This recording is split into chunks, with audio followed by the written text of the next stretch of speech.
Well, good morning. How are you doing today? Guys, this is going to be kind of a weird video. Nathan, come. Nathan, come here. Sorry about that. The wiener doesn't have his wiener be good collar on this morning, so he escaped to go bark at the inmates. Had to bring him back. Anyway, this video is going to be a little bit weird just because I have lots of footage. I have no time to edit.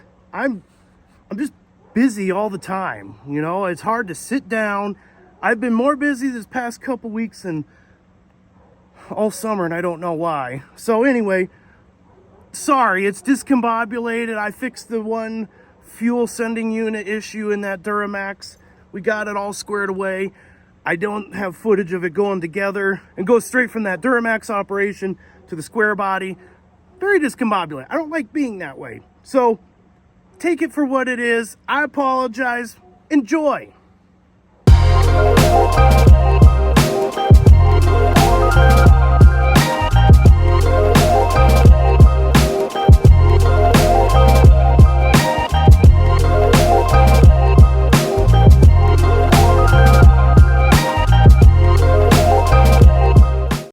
All right, here we are. We've got the bed up. Did this yesterday evening. It's all hoisted up here on this crane. I have all the wiring that's disconnected. Which wiring's disconnected? So just hanging there. I've been working at getting the top of the pump cleaned up because I don't want any schmutz to fall down in there. Still have some cleaning to do. And then we're going to check the wiring, see what that looks like, see if we can get any faults. And then we got to get the lock ring off, and then we can put the new unit in. So that's what I'm gonna work on right now. All right, so here's the deal. We've got to take this spinning lock ring off to get the pump to lift out. Now, here's the deal.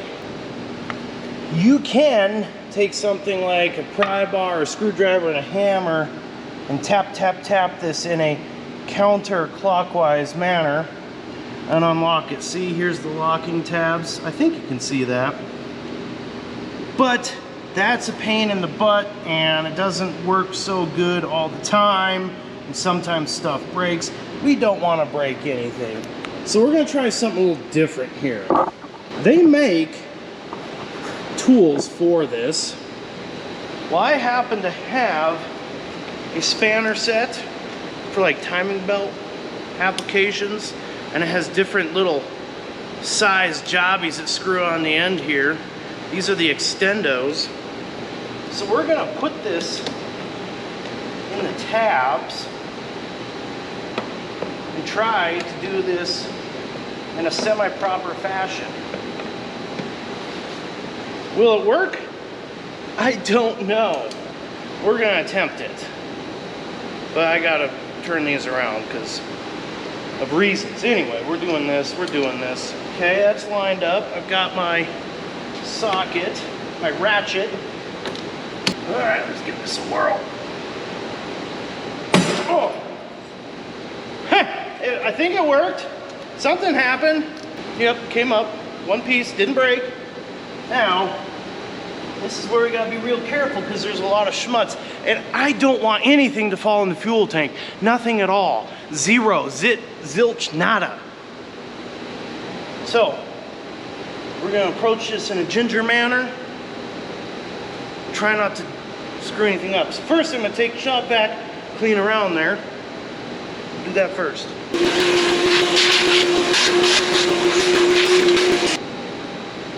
All right, I got this cardboard box, trash bag, put some pig mat in the bottom. So we got this cleaned.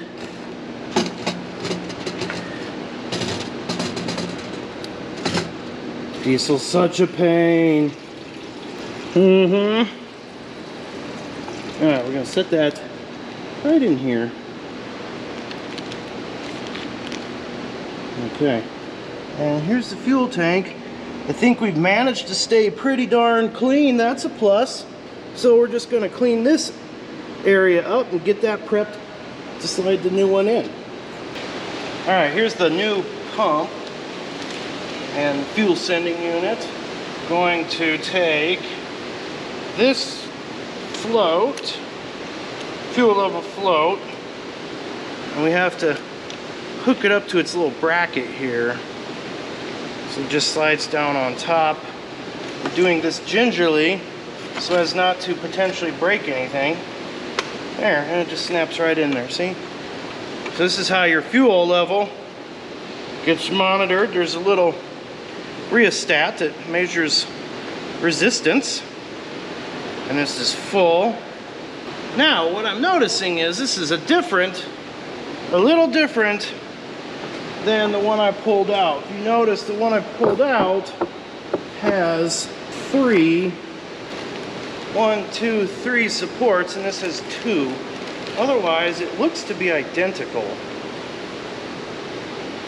So they could have just updated this to save money. This is a Delphi unit. All right, now we'll put it into its home here. Okay.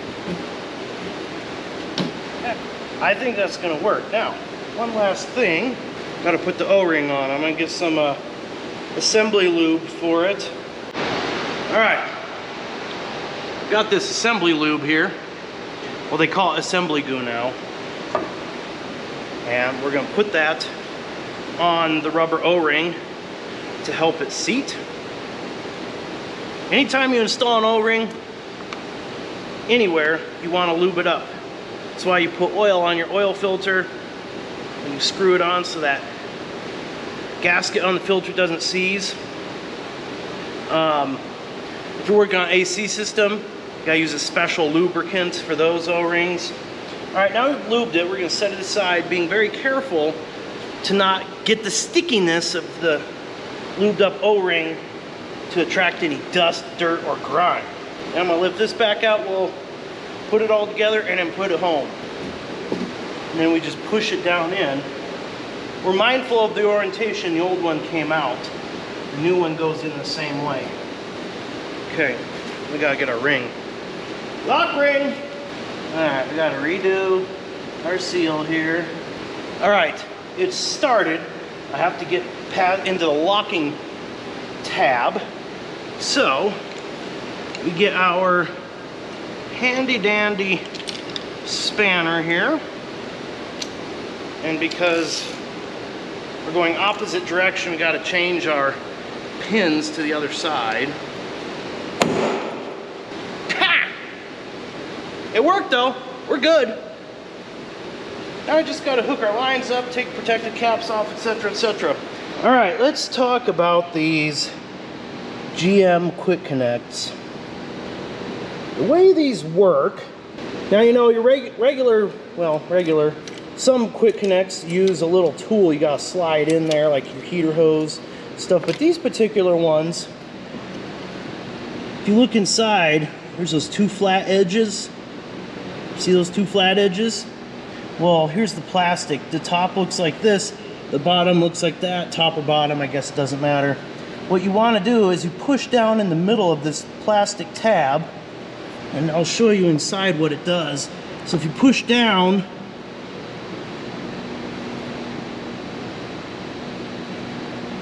ready? Push down, see how those plastic teeth go to the side? Pretty bad photography here. Anyway, oh shoot, I just splashed diesel everywhere. I hope you saw that. That's how those work. And to reassemble, it just pops right back on. The little one. This one's harder to take off because the tab is on the bottom on this particular one. But that pops right back on as well. And then, so one of those is, this is the fuel line to the pump. This is return line. And then this is the overflow stack. See, here, overflow neck, comes back in there. It's a closed loop. This just sits open, empty, whatever, and then we are going to plug our plug in, but I want to do a little checking first before I plug it in. Good morning, folks. How are you today? Good morning. Saturday morning. Man, I look like a lunatic right now. I don't know why. Anyway, let's stop that. Okay, so here's the Quadrajet. I rebuilt it yesterday. I did not record any of that. I do apologize, but all new internals, gaskets, etc. Right now, I am working on putting together the choke assembly. Got the interior done. She looks pretty darn good if you ask me, but I'm a little partial. So we're just working on this sucker here. Got this kickdown deal, which is all part of the idle cam. So choke assembly, we got stuff and things, we're putting it together. Linkage inside here that goes to there. So I had put it on before putting that back together, so I had to take it back off, put it on side to finish this up. Well, she's running, and for all intents and purposes, she's running pretty well.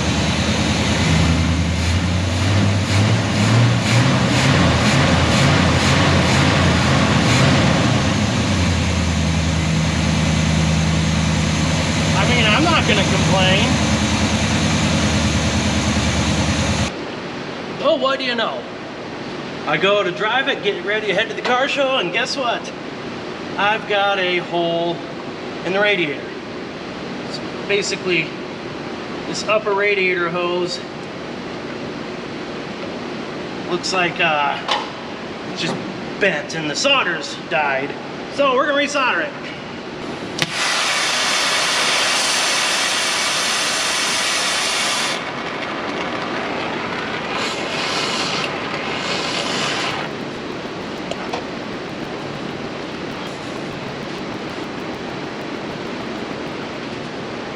We'll see if that fixed it. Probably not. We'll see. All right, I drove this over from the plant over to Lindsay Morrow's little car show thing. Man, she's so good. It's so bad, but so good. Listen to, can you hear? Just listen to that thing purr. Well, I'm gonna let you go because I think they're lining us up. But this thing's great.